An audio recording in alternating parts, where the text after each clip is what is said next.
Welcome to Master the Game. I am Juice, and today we are going to be talking about 44 rules for D&D.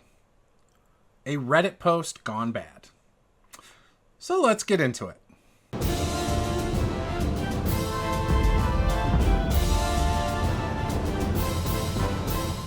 So I originally was going to film this video while I was at the park with my kids, because I like to do that and mix it up and get shots, whether it's at the park or whatever. And I forgot my printout. So wasn't going to be able to check it out on my phone while recording at the same time from my phone. So did not do that. I don't like to do these RPG Power Hours just sitting here in front of the computer in my game room. But we're going to go back to doing it this way for this one. And maybe we'll do a live episode or a live stream soon talking about various topics like this so that we can kind of bounce off each other. I can get some feedback from you guys in the comments, and just have a more interactive, fun show. So before I get into this, though, I do want to talk about some things. So I am in the process of working on paying off this new computer and everything that I just got a few months ago. Hoping to make a huge dent on that in the next month because I'm setting up at a card show and be selling all sorts of cards at the Legend Sports and Games card show. It's the second Saturday of every month in Grand Rapids, Michigan, but I'm going to have some wrestling cards, a lot of football cards, some basketball, some baseball, some, other sports. But cards are something that I do enjoy collecting. It's something I do with my kids. We also dabble a little bit with Marvel and Star Wars. I don't have a lot of those to sell, so I probably won't have any there that I'm selling. But this is like a hobby that I do with my kids, and we seem to have a pretty good time with it. Being a huge sports fan, being a fan of all sorts of things, there are trading cards for all of it. And so it's been a lot of fun to dabble with that. If you guys do this, in any way, shape, or form, if you collect cards or anything, feel free to let me know in the comments what you collect, and maybe it's something I collect too, because I do dabble with a lot of different things. Another thing is coming up very soon. I will be working with Lowell Pride to do a game night. So they have some connections in the community with a affirming church here in town. Which it looks like that is where we will be doing the event.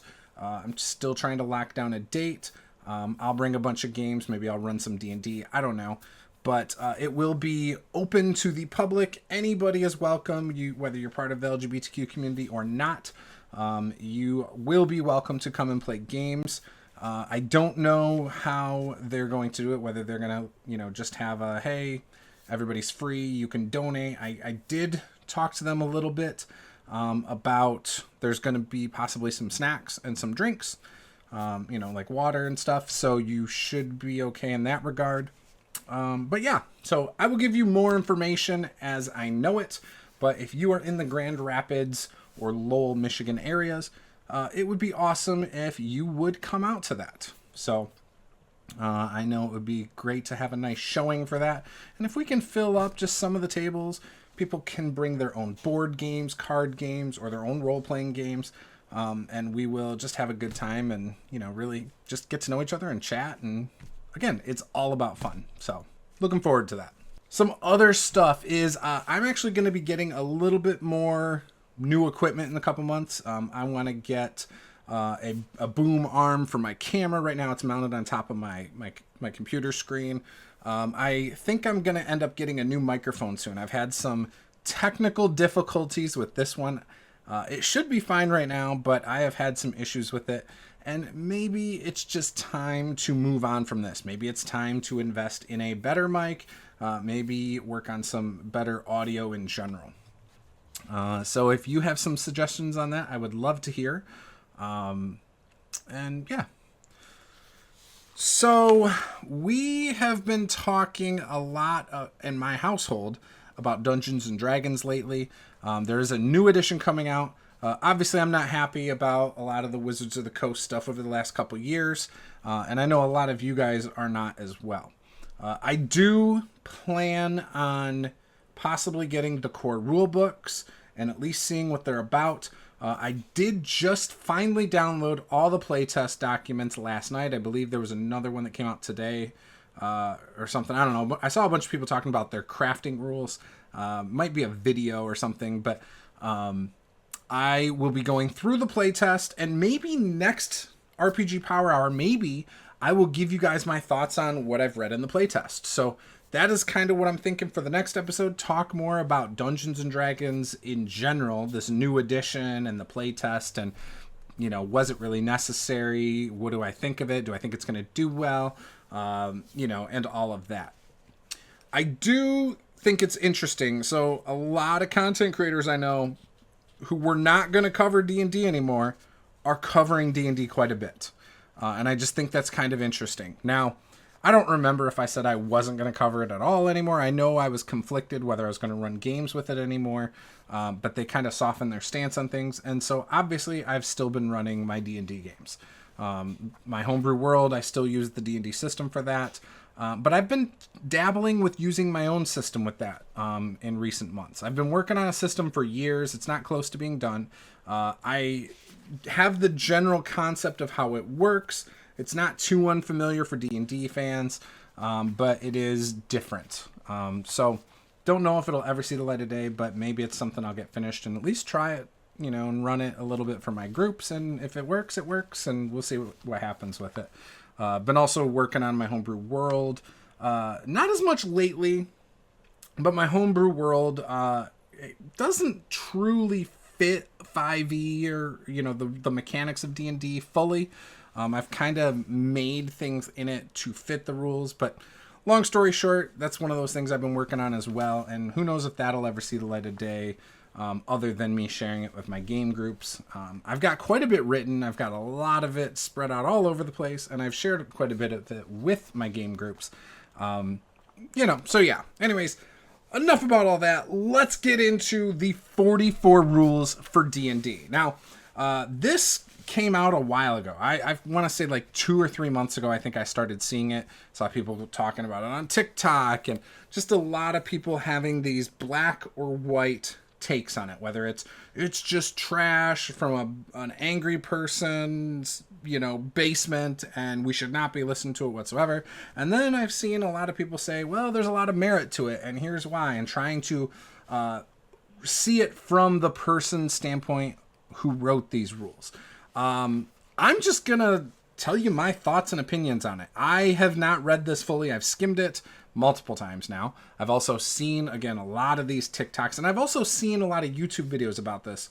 I haven't watched the YouTube videos. In fact, most of the content I have seen about it was very short and not really that in depth, but I have heard the criticisms that people have had about some of the content. So, with that said, I don't think I'm going to take it. You just got to watch it and see where I'm taking it, because I don't even know where I'm going with it. I just know I've wanted to weigh in on this because as someone who's been playing RPGs for almost 30 years, I thought maybe I have something to offer here as somebody whose mind and opinions have changed drastically. I feel like I could offer some good insight here. Maybe not. I don't know. You're going to be the judge of that, and you're going to let me know down in the comments. So, 44 rules for D&D. By the way, the original post has been deleted. Apparently the guy got a lot of backlash, and I see why. So he took down the post. But it has been reposted by other people who have screenshotted it, and so that is where I got this from. So, 44 rules for D&D. Number 1, I'm timing turns. I don't give a bleep if it's unfair in your opinion because your spells are hard, or you don't know what square to move to.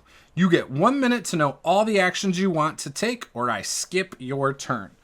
So, I am somebody who thinks the pacing of D&D can be very important. I am somebody who does get bored at the table, especially when I play with a group that mulls over things too long, especially in combat, when you're in like turn order and like they just still talk about tactics for like 10-15 minutes at the table. That drives me nuts. And a lot of times that drives me nuts is because one player's telling another one how to play their character, and that character doesn't know if they actually want to do that with their character. And so it just bogs things down, and then it makes people second guess themselves. Usually it comes from people who are trying to win D&D, right? And that is very frustrating. The other thing is when someone decides to play a class, for instance, say it's a spellcaster, and they aren't familiar with their spells, or they've been playing in your campaign for a while and they have never taken the time to figure out what they can and can't do in combat. I have made crib sheets for my groups before that tells them all the different things they could do, including special things if it's on their character sheet, and I've made a couple sheets for D&D 5e. That I've stapled together and given to people. Heck, I even made crib sheets that included specific players' spells before because they were taking it very slow in combat. So I did everything I felt I could possibly do to help them make quicker decisions. Heck, we use spell cards. I usually put all the different classes' spell cards on the table when we play D&D here. And I found that has helped speed things up. And I think in this case, he's talking about skipping their turn. I don't like the idea of skipping someone's turn. I like the idea, if things are taking a while, say it feels like they're unsure what they want to do, just ask them. Say, what is it you're looking for? What do you think would be fun for your character to do, or what do you think your character would do to solve this? And if they don't know, you can offer to come back to them or ask them if they want to do something while they figure it out. Maybe their character's indecisive, and maybe they can role play it out a little bit that way. Again, I don't like the idea of just skipping someone's turn. I do like the idea of encouraging them to come up with like default actions if they really don't know what they want to do, something they always kind of turn to. Heck, that's easy for like warlocks. They always, refer to Eldritch Blast or whatever, a fighter always just, I'll hit it, that stuff's fine. When we did our Descent to Avernus campaign, Luke from the DM Lair, a lot of times I noticed he did a defensive action if there was nothing offensively he thought he could do in that moment. Sometimes he just did that because it was the optimal choice to protect the rest of the party. Very good tactically. Luke was a very good player to have in that game. So again, I think having a default is a safe way to go. Number 2, if you want harder fights, bring a second character sheet and expect to twiddle your thumbs when you die. I'm not going to baby anyone. Okay. I think he's saying that basically expect harder fights, and if you die, make a new character. That's what I think he's saying. And maybe he's not going to hold your hand through character creation. I don't really understand, to be honest. If you want harder fights, bring a second character sheet and expect to twiddle your thumbs when you die. Yeah, I guess that's what that means. Basically expect to make a new character, and then at some point we'll reintroduce the new character, I think is what he's saying. Number 2, I can't really connect with. I do kill a lot of characters in my games. I run, I would say, pretty lethal, no-holds-barred combats. And so I've had a lot of characters die. Haven't seemed to have any issues with people not being ready to make a new character. So again, I don't really know what he's getting at there. Number 3, if you call me or my rolls unfair, I'll get up and go home. And if you got to ride with me, you can find your own way back and suck it up. It sounds like maybe the group he plays with gets on him about his rolls and is always second guessing him and conspiracy theories and stuff like that. I don't know. His attitude definitely isn't nice here. And I would not just get up and go home if somebody made a comment. I'd probably just make a comment right back. And that's it. Number 4, I'm going to take your character's loot away as regularly as you want it given out. Rule 3 will apply here. I don't, why would you match that? I don't think that's an actual rule for D&D. I guess he's letting people know that, yeah, he'll give you a bunch of magic items, but he's going to take a lot away. This kind of reminds me of like Legend of Zelda Breath of the Wild or Tears of the Kingdom, where the weapons break after a minute. That's one of the worst things about those games. So, like those games, but hate the fact that your weapons and stuff break or your shields break. And, I get occasionally taking something away because it can add to the game. It can frustrate a player that they lost their really OP weapon or their thing that gives them resistance to the most common damage type that's always done to them, or, you know, things like that. I can understand sometimes, you know, breaking it or taking it, putting it in the hands of the villain again, you know, stuff like that. I could totally see. And I think that could be done in a fun way. But this is just the guy being a jerk. Number 5, if you don't act out any of your persuasion or intimidation or any other social checks, you fail before you even roll. You fail immediately because you aren't even trying and you're making the game lame for everyone else. So this is assuming that everybody is going to be acting in the first person, role-playing as in the first person role. And I don't think that works for everybody. Not everyone's comfortable doing it. Not everyone likes doing that. Heck, some people do it in the third person, and that is perfectly acceptable. You know, explaining that your character is attempting to intimidate them by acting big and, you know, maybe even posturing a certain way with their hand on their weapon and gritting their teeth, and like more of like what you would read in a book, how it's explained. I think that would be perfectly acceptable. And in fact, I would encourage some players who aren't comfortable role-playing in first person do it that way, because they start to at least get the idea across that they're going for.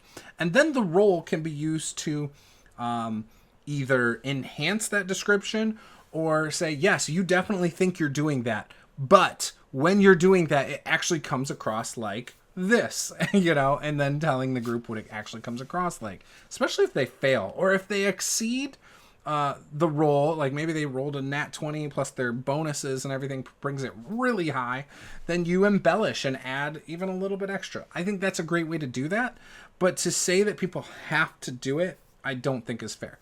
There have been plenty of games I have played where people do just refer to the numbers and they ask, can I make a persuasion check? And I say, are you trying to persuade them? And they say yes, and like I'll let them roll sometimes. Is that fun?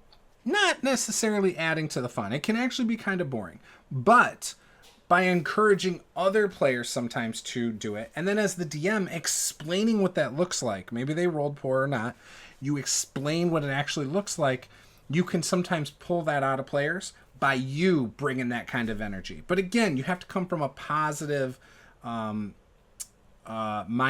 in order to bring that out of players. If you're hostile towards your group, well, it's not going to work, you know? That was number 5. Number 6, if you don't pick up cues for side quests, that's not my problem. Get over yourself. It's not a video game. It's a role-playing pen and paper based game with miniatures. I'm not holding your hand if you choose not to pursue crap. He didn't say crap. He said the other word. But you know what I'm saying. I don't know why he's mad about this. His group is not picking up on little clues, and clearly they feel like there's probably not a lot to do, or they're feeling maybe railroaded here. And instead of helping his group to be more cohesive with him and align and communicating these things, he is just saying it's your fault. He's throwing his arms up and saying, it's all your fault. You're just not paying attention. And maybe they're not. I mean, clearly he's upset for a reason. But it is your problem. If you want them to go on side quests, then you should give them more clear clues, or make it worth their character's time, because maybe it's not worth their time. Like they're like, oh, I don't want to go and see why the chickens are laying bad eggs. There's okay, that sucks for this town, but I'm not even eating eggs. You know, like that's a clue right there that there's something going on. Players should probably investigate it, but they're not interested. Womp womp. So yeah, I think it's important to, when you're planning these types of things, you know you have a couple side quests, to take a moment to just think about the way your players play their characters and think about some of the character motivations.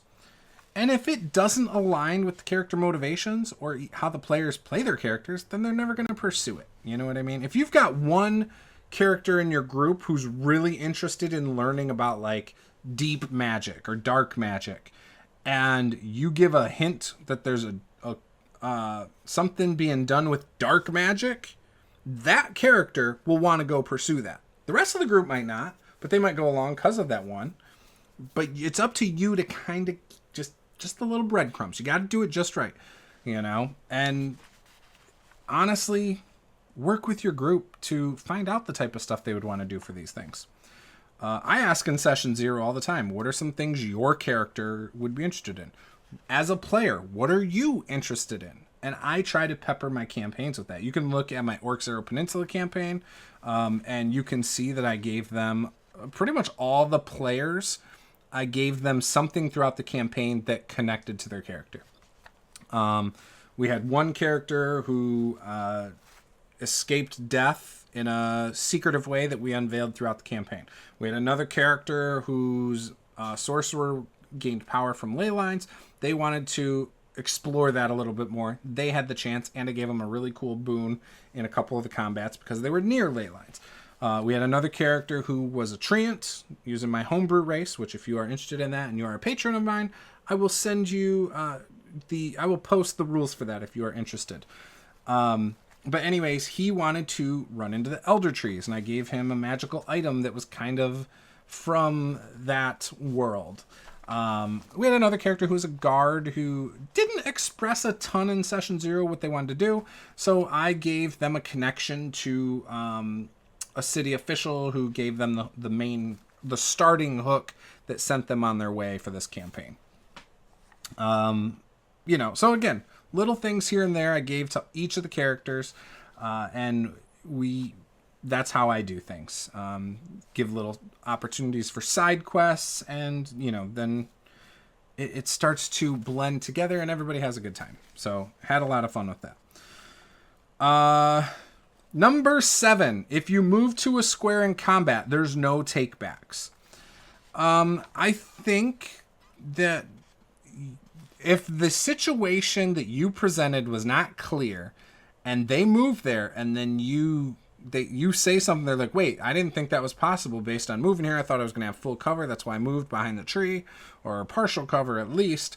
And you're like, well, no, there's no cover because blah, blah, blah. Then maybe you let them, go back one, right? Assuming it was just their turn. Like, I'm not going to go through 4 people's turn and then let that person do something different. But occasionally, come on. Now, it's feeling like maybe the group and him have very adversarial ways of playing. Like, it's players versus the GM in this, or the DM in this situation. And it sounds like maybe the players are always looking for tactical advantages, and he doesn't want them to always have tactical advantages. And so that's what it sounds like so far, right? And it sounds like the players are complaining a lot about rolls, or complaining about not getting good side quests, or, all sorts of things. I haven't really experienced this a lot, so I don't think that's a necessary rule. Number 8, you tell every single person what you're doing before you do it. You don't effing roll dice and then say you're casting Fireball. You tell us all. I do kind of agree with this one. So I have had players before who were trying to game the game. In other words, they were trying to win. And so they would sometimes roll their dice, and then they'd say what they did. And you could tell when you have that kind of player at your table. It's not common, but when you have that kind of player at your table where they are trying to win D&D, there are things that definitely can be kind of frustrating and obnoxious. I have had players in my groups do this, and it definitely soured me on the way they play the game and the game in general. And so I can see that being frustrating. And they did it with other things, not just that. They would roll their die and pick it up, and they'd be like, oh crap, I forgot what I rolled. And you're like, you just rolled it and looked at it and picked it up because it was a bad roll. I'm going to assume it failed. You know what I mean? So I've had stuff like that. Now, I do think it's important you mention what you're doing within reason. There are times when maybe a character wants to keep something a secret, and so maybe they just tell you as the dungeon master, and then they roll. Maybe they shoot you a little text or a little note, whatever. I think that's fine. I have done that. I'm currently doing that in one of my campaigns where I didn't want the other characters or the other players to know what my class was. And, so I would roll things and tell the DM stuff through text. So, yeah. But, again, if you have players that are doing these things, it's important to understand why. And I do think you can talk about these things with these players and say, hey, why do you feel the need to roll it ahead of time like that? If they're telling you they're trying to save time, explain to them, well, it doesn't really save time. I feel like I would like you to role play your action and tell the table and then roll. And my personal opinion is I don't think anyone should make dice rolls until the DM says to, like as a DM, I'll tell you, roll to hit, roll this, roll that. Sometimes I go into narrative and I say, tell me what it looks like when you kill him, because I know the monster has like 1 hit point left and you're casting a spell that you're a plus 12 and they aren't hard to hit and whatever. There are reasons sometimes where you don't even ask for a die roll. You just say, give me a narrative of what it looks like and go from there. But yeah, I want to know what you're doing before you roll. Number 9, I will give out exhaustion more frequently. If you argue, go home, or you can actually fight me over it, or you can DM yourself. Yeah, again, he's just frustrated with his group. He's obviously got that adversarial thing going on there.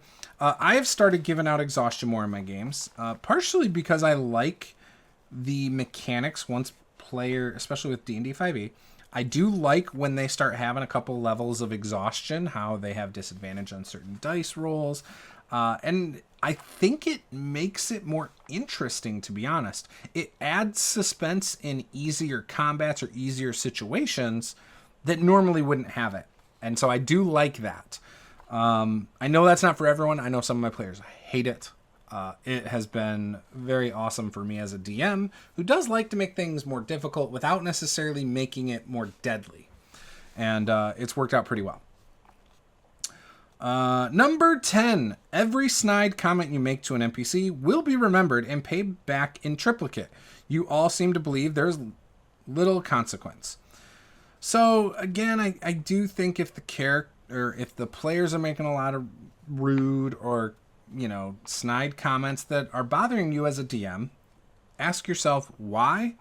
Ask the group why they feel the need to do that. Explain to them it bothers you. You put a lot of time into these NPCs. If they're doing it in character, then maybe sometimes your NPCs should catch that and say or do something about it. Now, not all the time, but occasionally maybe they should. And it should depend on their personality types and if it makes sense to the situation.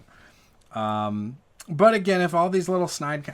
I imagine this is like a disruptive group so far that is constantly trying to win the game, making negative comments that also make it sound like they're not having a ton of fun, and they probably aren't because the DM is clearly not a good fit for them. Number 11, you will not be given a mega dungeon every session. A temple is not the size of a small city. Neither is a cave. This crap will happen when it's natural and organic. Go play some rogue-like if you want that. Okay, I don't think this is unreasonable. He's letting you know that things aren't going to be super big. But at the same time, his group clearly expects some bigger dungeons. It sounds like his group wants some dungeon crawling, and he doesn't really want to do that because he wants to make it more realistic.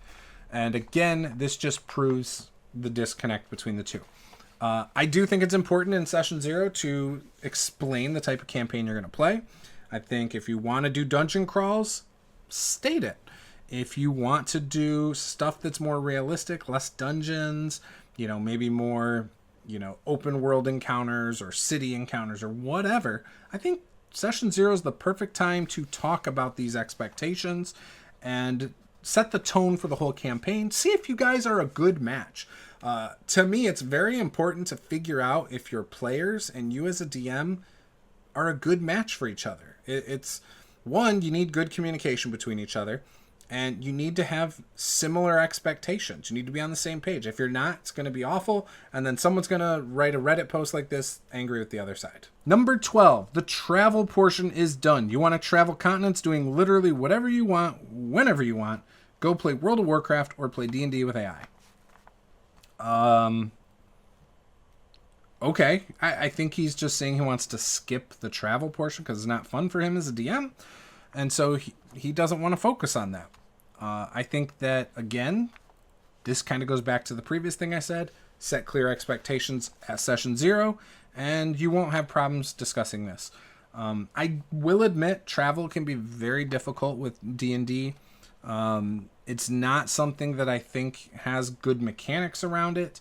I have seen plenty of third-party companies try to come up with things that work better than what D&D does. And I hope the next edition actually fixes some of this. And I've heard that certain games like Dungeon Crawl Classics, among other games, not Dungeon Crawl Classics. I've heard other games like DC-20 might be fixing this part of the game. And I hope that is true. I would like to see games with better travel mechanics and exploration. And if you know of some games that have great exploration that you think are a perfect example that enrich that part of the game, please let me know in the comments below, because I would love to at least check those out and see if I can learn and port some of that over to other games I play. Number 13, if you're late with no good reason, I'm going to have your character's hit points for the entire session. Completely unreasonable. If you have a player that's routinely late, again, talk about it with them, but I don't think punishing them or their character because of it makes a lot of sense. If it's that much of a problem for you, then maybe you're with the wrong group. And if maybe the rest of the group agrees that maybe this one player is very disruptive, again, talk about it. Figure it out. Communication's key. Number 14, if you don't show up for no good reason, and that will be determined by me alone, if no one else has the guts to say crap for fear of upsetting one another, the first time you'll find yourself losing either a whole level or up to 3 major items of your own. The second time you do it in a row, you'll be removed from the chat and the group full stop. I have no effing time for people to not show up. Okay, there's a lot of things in here already. I'm only through number 14. This DM trying to act like their word is law, and, you know, it's just power trip kind of coming across at this point. It's a little much. Most of the people that watch my content and most of the people I play with are all adults. And if I talk to them like this and tell them this is what's going to happen, they're not going to want to play with me. For good reason. I wouldn't want to play with someone who's going to punish me for things. We're grown adults. There's no punishment needed. I think that's excessive, personally. If you have people not showing up, find ways to handle it. Maybe their character just, again, isn't with the group. You talk to the player about it. Hey, most of the time they're not showing up because they're not having fun in your games. I'm just being honest with you. If they're routinely not showing up, and not telling you why, it's because they're not having fun. I would almost bet on it. Now, sometimes there are reasons. Maybe they work a difficult schedule, and it kind of, you know, you're playing at the time they'd normally be sleeping because they work midnights or whatever. Stuff happens, you know. Maybe they overslept. Maybe they have personal things going on, health things, so many things. And I do think a lot of this, you need to come at it from the other side and figure out their perspective, instead of making it all about you and the inconvenience to you. Number 15, if you get too stoned or drunk to play, I will go home without a warning. Your warning is here. So I will say this, again, kind of goes back to session 0. If you're looking for a more serious game, then I do think you should restrict those things at the table. You should probably say, hey, I would appreciate it if you don't drink, because I want to tell a serious story and I want to get immersed in it. If you're into more of like a beer and pretzel style game, maybe it's acceptable. I will tell you this. I am somebody who doesn't drink, and I don't get stoned. Well, I do have edibles occasionally. It's legal here. I'm in Michigan. But I don't drink at all. And it does bother me if someone is drunk in my game or I pick up that they're stoned. That does bother me. And I've done that before. I've made that mistake. And I don't like how I am when I've done that. So, again, been playing since 97, almost 30 years now. Most of the time, if somebody has done too much of this, it's obnoxious for the group. There have been a few times where people just ran with it and it seemed fun for everybody. I've played alongside someone who was drunk before the game and everyone ran with it, including the DM, and it was fine. But more often than not, it's not been fine. So, again, I can see where they're coming from. Would I just up and leave? No, I'd probably run the session, but then I would probably have a conversation with that player or the rest of the group and see what they think. If it's a routine problem, maybe you ask that one player to not do it, give them one warning then, just one-on-one, tell them, hey, you've been getting drunk and getting a little obnoxious, not playing your character the way we thought you were, whatever. And then tell them, if this continues to happen, we're just going to ask you not to play anymore. And that's how you handle that.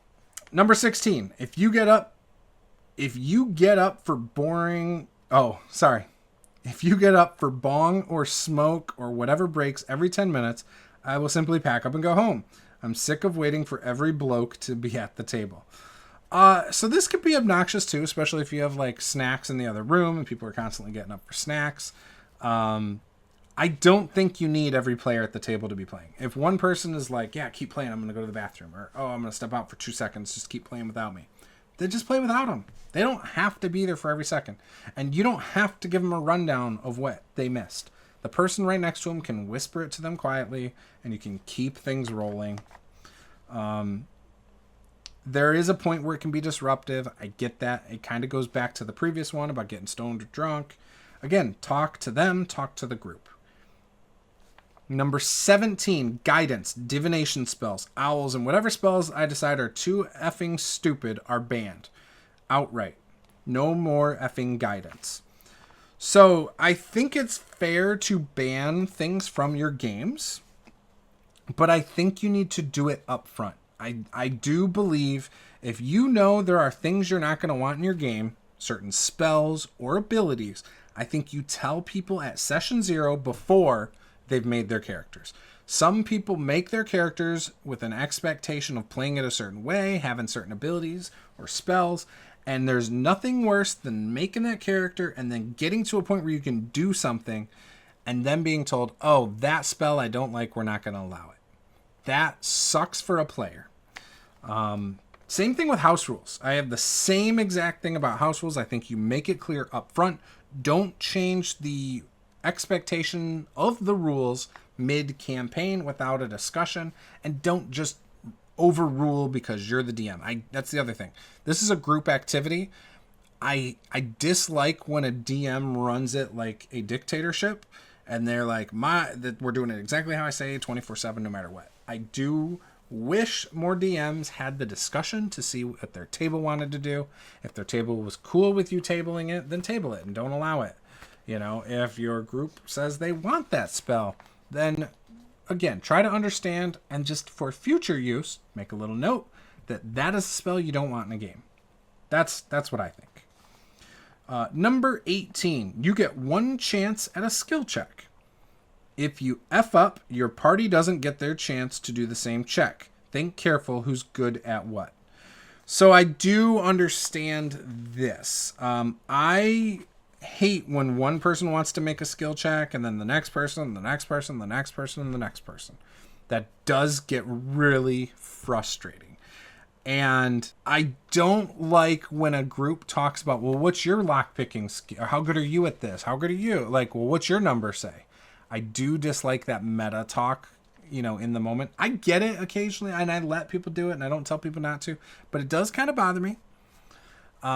If you don't want them doing that at the table up front, tell them at session 0 that you would appreciate no meta talk. I know this is not the same. Let them know, hey, if you guys are trying to unlock a door and one player does it and it doesn't work, you should let the others do that, right? I'm trying to think of a skill check where you couldn't just keep doing it. Maybe it's like search for traps. They're not going to know. The rest of the group isn't going to know the one failed. Maybe you allow a person to do a perception check to see, yeah, you really didn't look very thoroughly. And then you allow a second check or something like that. But, there's a lot of ways to do it. I get not wanting to let them just keep doing a skill check over and over again as a group until everybody has checked for a secret door in this dead end. I get that. Number 19. Discussion of metagame details in-game will result in an instant damage to your character. Don't like the damage aspect. Again, I'm not in the game of punishing adults, but I do understand the metagame discussion like I was just saying. I think we should try and find ways to not do so much meta discussion. And again, it goes back to the type of game you want. Are you guys just trying to have fun? If it's a group that's just trying to have fun and whatever, and you're just telling a story, fine, no big deal. If you want something more serious and intense, maybe you don't want that. Number 20, rules lawyering fellow players is encouraged. Actuallying me will just result in me telling you to F off. Rules lawyering fellow players is encouraged. But rules lawyering the DM is not, is what I'm getting here. Interesting. This goes back to what I was saying earlier. I do think the consistency of the expectations of what the rules are is important. And I think when somebody at a table is doing something outside of that, depending on the situation, I can understand why you might want to bring it up. I am somebody who does try to say, well, the rule is this, but I don't care what, like, I don't care how they rule a lot of times in the moment. But I am definitely that person. I know that's a red flag, guys. I'm so sorry. And I know I don't know all the rules. But it is something I definitely have a hard time doing when the game is being played in a way that I am not expecting. That does kind of peeve me a little. But again, I think I wouldn't tell someone to F off. Like, come on, be more polite. Number 21, you roll your dice within view of two players who aren't your standard. You roll them neatly and you roll them on the table. Failing to do these three things will auto-fail whatever roll you did. Arguing that you actually rolled validly when you clearly didn't is an automatic critical fail. Dumb rule. I will say that I have had some I used to run Adventurers League and definitely had some players who threw their dice carelessly. Certain players, their dice constantly went off the table because of how they did it. I think in reckless situations like that, you could make a table rule that says, hey, if you are rolling carelessly, regularly, and your dice are falling off the table multiple times in a session, then you've got to do something to keep it on the table. That's fair. And you could technically do something like that. I think this is a little extreme. But again, talk about the problem with your player. And if they're trying not to roll in front of the people so they can fudge their own rolls, that again is worthy of talking about. I'm not going to say auto crit fails or anything stupid like that, because I think that's a very extreme reaction to something that can be handled like an adult. Number 22. Instant death traps and mechanics are coming into place. If you call these things unfair moving forward, I will laugh at you and tell you to F off and cry some more. So I think if you've explained in session 0 that you're going to run a very lethal campaign with these things, I think that's fair. If you did not make it clear up front and that is not the game they signed up for, then I think you're being a jerk, and that's not cool. Number 23, I will not give you random magical items, and vendors will not stock them. They are meant to be rare and hard to acquire. Again, session 0 thing. I like to cater my games around what the players want, but also what I want. If I don't want to hand out a lot of magic items, I'll tell them up front.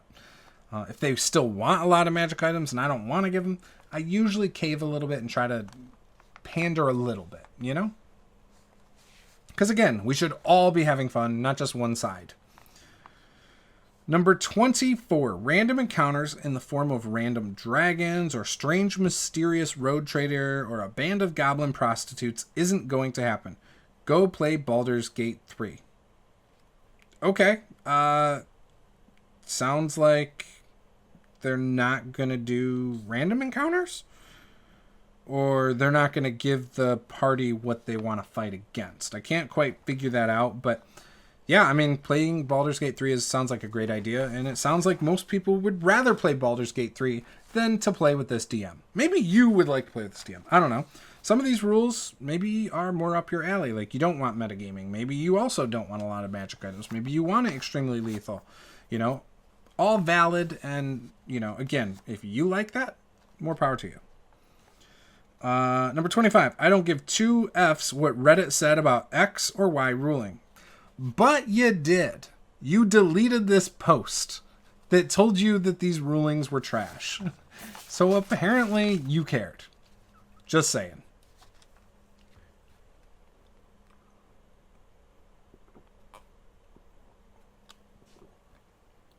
Not to mention, you cared enough to write 44 rules and post it to Reddit in the first place.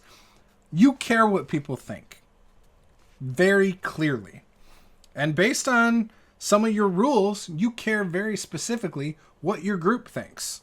That's why you're upset by snide comments and remarks and things like that. Number 26. I actually give less of a F about what your mates and group did. Okay, fair. Maybe you don't want to hear other people's stories. I personally love hearing how people handle mechanics, how people play their games. And so if you actually want to share your stories with me about any of these rules and how these would have worked, or, whether you would, add these to your games, let me know in the comments below. Again, I would love to hear it. Number 27, saying anything to me about other players not liking me doing X or Y without them saying it directly to me will result in me kicking you out of the group. Don't use someone else to push your own agenda. I don't know that someone was using somebody else to push an agenda. I actually believe multiple people in his group do have a problem with him. I believe that, based on all these rules. And if somebody came to me with an honest concern, I would never boot them out of my game. I don't think that's fair. I think they're trying to communicate an issue that they or the group have, and they're stepping up and, voicing their concern. I think that's valid. Number 28, you're not to sit down and have a 2-hour discussion about what Samson from Bandora Secondary did 3 weeks ago when you come to play. Take the 15 to 20 minutes I use to set up and review my notes to talk to each other. Then sit down to play. So, I have a player in one of my groups, my family game, that when we show up to play D&D, they do expect to jump right into the game right away. They get annoyed at the rest of us for trying to chat and catch up and just talk. And so we've learned that. So we have actually set time aside in, not all the time, but we'll say, hey, let's get together a little early and eat dinner together so we can chat and catch up, so that when it is time to sit down and play, we don't frustrate the one person. When we've done that, it's been great, and then we jump into the play and it goes awesome. Sounds like maybe that's what should happen with this group, and the DM can show up at game time and they just play. Maybe that's the way to handle it. Number 29, saying crap like, guys, come on, we're not here to have fun. We're here to play this D&D. This is serious business. Is rude and dismissive of how much work I put into this. I will simply go home if I hear this crap. So again, this sounds like a passive-aggressive remark from a player because people are acting silly. The DM probably says, all right, guys, can we get back on track? And then this person's like, yeah, guys, come on. We're not here to have fun. We're here to play D&D. This is serious business. Sounds like they're making that comment because the group is having fun, and the DM wants to keep things flowing. Again, this is a disconnect between what the DM wants and what the players want. And I think if the DM didn't come across so abrasive and so harsh here, maybe we could understand this if it was written in a better way, explained like, yeah, my group is doing this, so I'm trying to implement a rule here that, basically I'm just going to go home if my players aren't enjoying me. I don't know. I think saying you're just going to go home is just very also passive aggressive, kind of comes across like a temper tantrum. And yes, I do think the original comment is kind of rude as well, but at the same time, they're just as frustrated with the DM. Number 30, don't effing order food randomly. We will eat together at a specific time or not at all. I don't want food crap all over my things.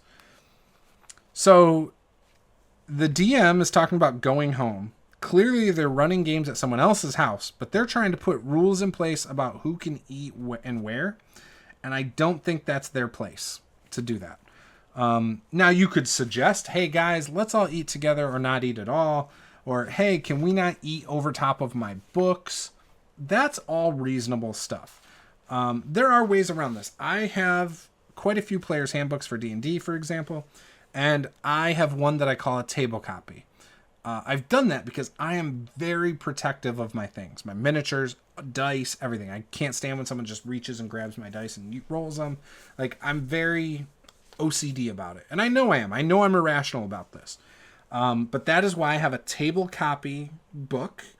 And I've been able to disconnect this OCD with that book. My wife likes to set her character sheet in the book and write, on her sheet. And for me, that just bothers me because sometimes that pushes through and damages and creases the paper below it. I know it's ridiculous again, but yeah. So I've found ways around it, and I think there are ways you can do it. And heck, just explaining to them, like, I always tell my group, I'm like, hey guys, you guys know I'm very particular. Can we not do that with this? Or, and they understand. They're cool about it. But again, I think these are things that can be handled with just discussion. You don't need a hard, fast rule that, I'm going to go home or, whatever. And obviously he didn't have that here. He just is mad. So, 31. No food or drinks near any of my D&D gear. If you wreck something, you can pay for it. I let one person trash my DM screen once, and I never had it replaced by them. And in fact, I had that person attempt to gaslight me into believing they didn't wreck my stuff at all. I'm not stupid. You're an adult. Accept responsibility. So, again, I do agree if somebody ruins your stuff, the right thing to do would be to, buy a new one or whatever. At the same time, it's all case by case. If I can afford to replace it myself, it was an accident, I'll just replace it myself. Not a big deal. I think most normal people would just do that. Some people would definitely expect something damaged to get replaced.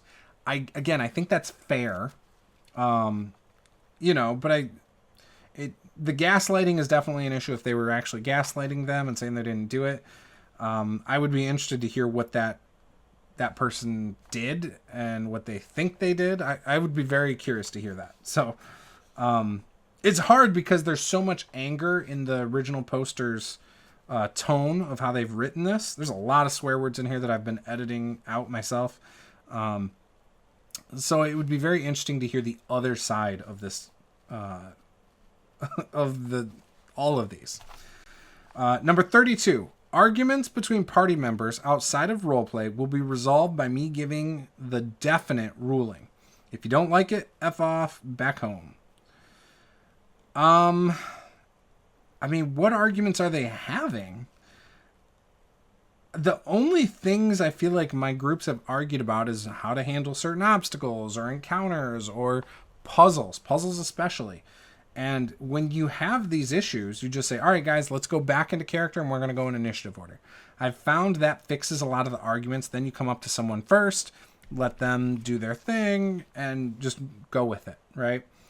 I have been the character that's annoyed my groups because I usually play a martial character.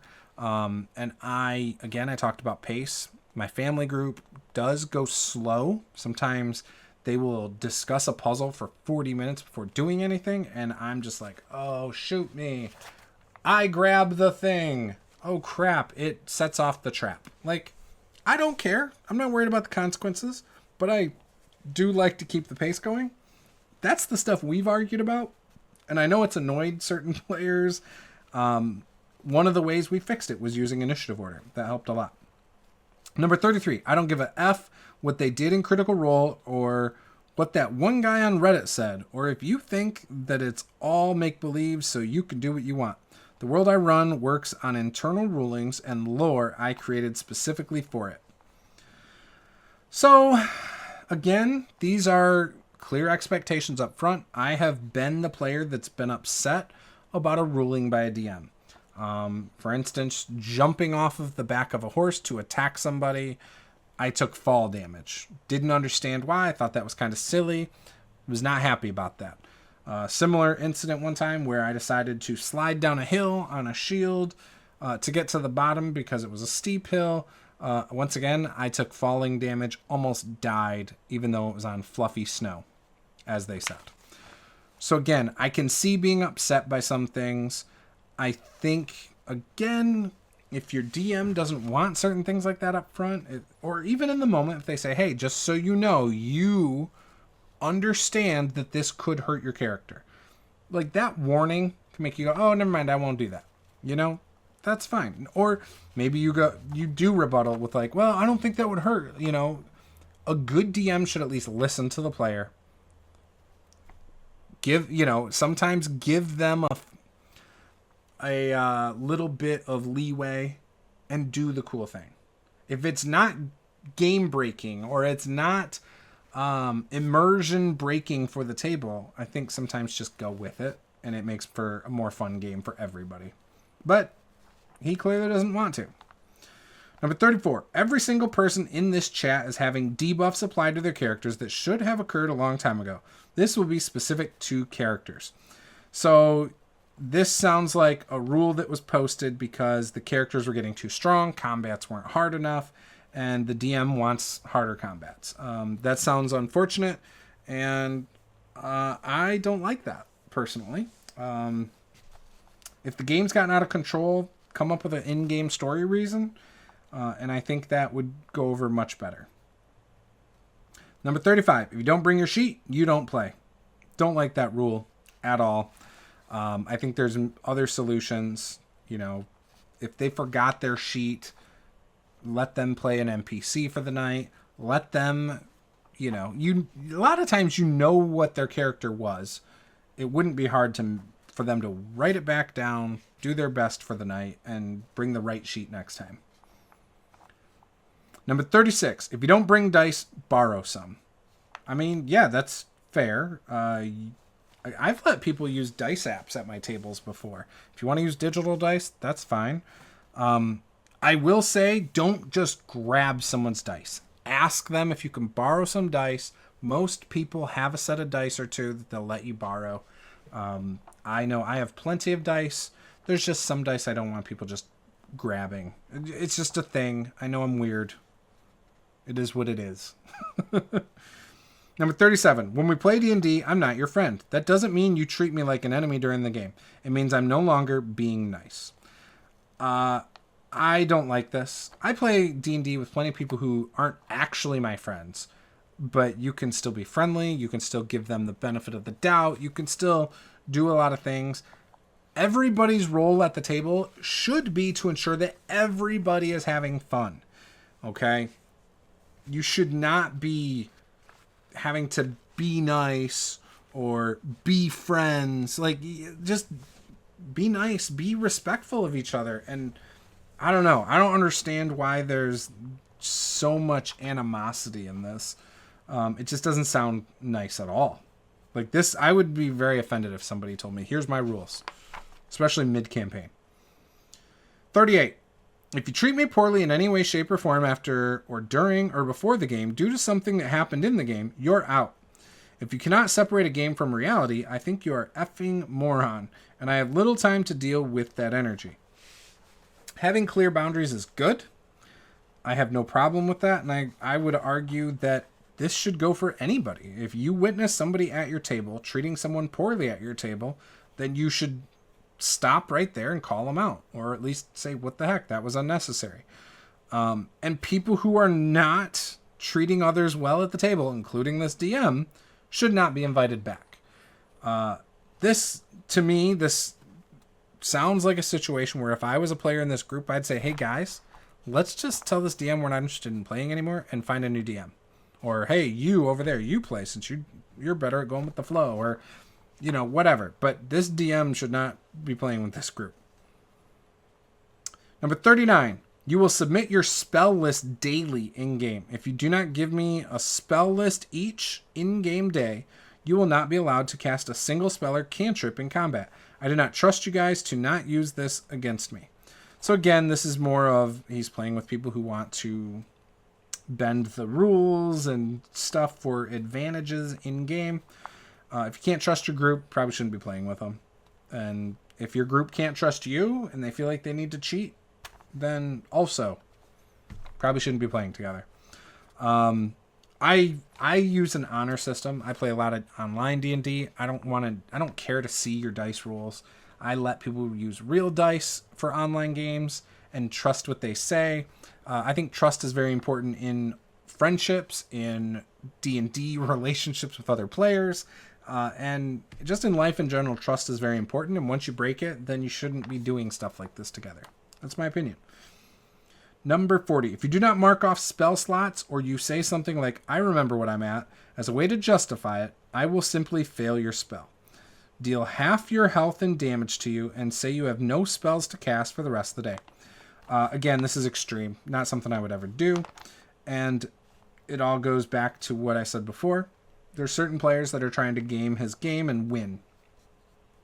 And he clearly sets it up to feel like the DM is against them. So I can see why. He's not setting the tone for the type of campaign he wants to play.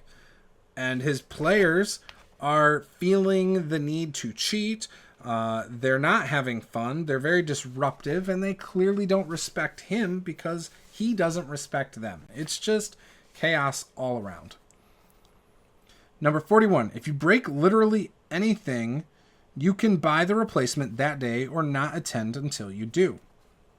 Again, I think this goes for him too. If he breaks something, say he's at someone else's house and the chair he's sitting on breaks, he should buy them a new chair. I don't know. He's very adamant about this. Number 42. If you complain about the choice of music, I fully expect you to bring the whole playlist the next session or to shut the F up. This has never been a problem for me. I've played games where people have played some music. Nobody's ever complained about it. Again, this is very aggressive. And I don't think he needs to be this way. If someone is putting music into it, cool. Great. But to expect someone complaining about it to bring a playlist for a game you're running doesn't make sense. Number 43. Cannot stress enough how little I care about how you feel about my rulings from now on. But again, this whole document is because he cares. Oh, and rule 44. I'm never just threatening you. I'm promising you. So, a few takeaways here. It's clearly a DM running things in a way that the group probably doesn't want. It's clearly a DM who wants a serious, focused game. The players want beer and pretzels. So there's a disconnect there. There's a lack of respect both ways, it sounds like, and a lot of it probably comes from this type of attitude. I don't know where it started. Heck, I don't even know why these people decided to play together. But it doesn't sound like they should be in a group together. It sounds like they should move on to different groups. Heck, I bet if you talk to these people, the actual games they want to play are different. They might not even want to play the exact same game system. And yeah, what I want to say is all ways of playing D&D are valid. If you want to run a very deadly game with instant death traps, and when meta talk is happening, you want to be like, all right, you take psychic damage because you shouldn't have been doing that. Fine. If that's what the group all wants, great. But if you are this far off from each other, you probably just shouldn't play together. Nowadays, it is easier than it's ever been to find a D&D group. Whether you go to a convention, with the internet, heck, you can play games through my Discord. We have a section for finding players. We've had a couple people lately looking for players. You can join there and find players. There's other ways. There's other forums. Don't settle for a group that's not going to jive well. Part of this is vetting to make sure you have a group that's going to work well together. I've played in plenty of games where just for one reason or another, it just didn't feel right. It wasn't fun for certain people. And it got better when you took out the elements that weren't right. Heck, I've played in campaigns where probably I didn't fit well, and when I left, they probably had more fun without me. So a big part of this is just figuring out the type of games you like to play and the tone and the feel, and finding people to match that. And heck, you might be able to mend and you might be able to fit into a variety of different types of groups. You might be able to play a variety of different types of games. For example, I am totally fine playing in a very deadly campaign where you just die and roll up a new character at level 1 no matter what level the group is at. I am also fine playing a very high magic, overpowered campaign where everybody is superheroes in a D&D game and you're just wrecking monsters left and right. I'm fine with dungeon crawls, in looting, looking for treasure constantly. I'm probably not as keen on puzzles, and I'm probably not as keen as high role play, espionage, infiltration type games, or Game of Thrones type politics. I might not be as into that aspect, but that doesn't mean I can't be in that group. I just might not have the character who's good at those things, right? And a lot of that's because the player themselves isn't really good at that. So that's my opinion on the stuff. This, that was my take. Again, I think when it comes down to it, this DM and that group just don't fit together, and they should just be moving on from each other. It's like a couple that can't get along. They've been to marriage counseling, and they just can't make it work. It's time to break up. So, would love to hear your thoughts about this in the comments below. Give us a like if you like this. If you want to hear more of my takes on stuff like this, and you find a Reddit post or a tweet or a blog post or something that you think would be interesting to hear my thoughts, let me know and I will discuss it in a future video. I do think we're going to talk about the D&D playtest in the next RPG Power Hour. So if you want to see that, hit that subscribe button, and I will see you guys next time. Game on.